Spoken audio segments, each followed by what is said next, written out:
रोहित बाबू, आज आप बहुत अपसेट हैं, क्या बात है जी? अपसेट तो हैं कुछ।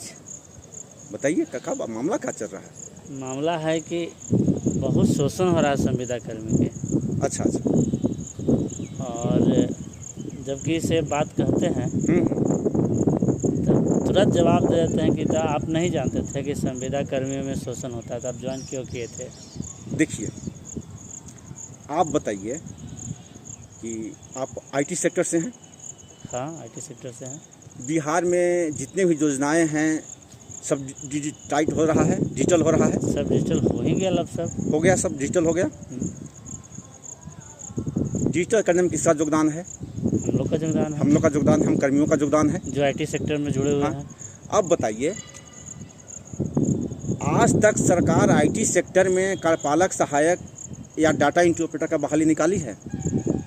नहीं निकाली है। तो सरकार केवल अनुबंध आधारित ही बहाली निकाल रही है, तो जुआ जाएगा कहाँ? जो ट्रेंड व्यक्ति है जाएगा कहाँ? आप बहाली निकालिएगा नहीं, केवल संविदा के आधार पर ही बहाली निकालिएगा। जो योग्य जुआ है उसी में जाएगा ना, जहाँ अवसर मिलेगा। अवसर मिलेगा, ठीक है।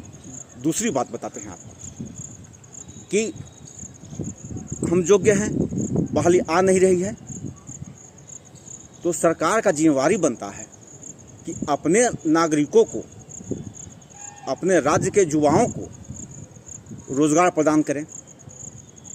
अब बहाली निकालिएगा नहीं, तो बहुत सारे लोग होते हैं कि जिनका उम्र 2-3 साल बचा हुआ होता है, या आप ही थे तो युवा थे, उस समय हम ही थे, युवा थे, बहाली निकली नहीं तो इस सेक्टर में हम लोग आ गए। अब कोई कहे कि आप अयोग्य हैं, इस कारण आपका शोषण हो रहा है, तो बहाली नहीं निकलेगा तो क्या आदमी करेगा? सुने हैं ना, विभूषितम किम न करोति पापम, भूखा क्या पाप नहीं कर सकता है।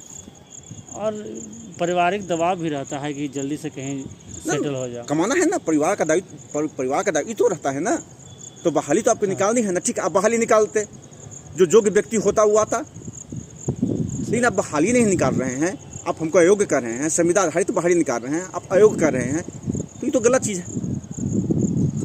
आप पब्लिक को इस मामला को समझना चाहिए। काट दीजिए।